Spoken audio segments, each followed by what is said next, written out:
बिस्मिल्लाहिर्रहमानिर्रहीम। लो जी भाजी, Jain super store के कोले बादशाही रोड है। इतों बादशाह गुजरता सी और इस बादशाही रोड की पोजीशन देखो कि सारे पासे पानी पानी है। और हालांकि कोई इन्नी बारिश नहीं हुई है अभी, लेकिन गुजरात शहर के कफीयत है कि अगर ज़रा सारी भी 15 मिनट की बारिश तकरीबन कह सकते हो कि तुसी 5 दिन पानी खड़ा हो जाए। और यदी कोई निकासी नहीं, कोई यदा साने हाल नहीं, कोई इन्हों का पुछण वाला नहीं। और हर फोरम से असी यदी कंप्लेन भी कर चुके हैं, लेकिन कोई बंदा यदा लोड नहीं लगा।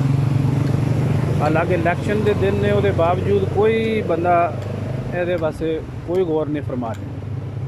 तो असी तुहानू आगाह कर रहे हैं कि देखो इस गुजरात शहर के विच अगर यह आलम है और बाकी लोगों का की वो लोग किस तरह जिंदगी गुजार रहे होंगे, वो कोई बंदा जिम्मेदारी लैण वास्ते तैयार नहीं है। किसी महकमे ने भी तुसी दसो, कोई महकमा यदी जिम्मेदारी नहीं चुकता है। बस वो जिन्हों तुसी एप्लीकेशन देंदे हो वो दूसरे दे पाके अपना वो निकल जाता है, कहना जी मेरा ये कोई वो नहीं है।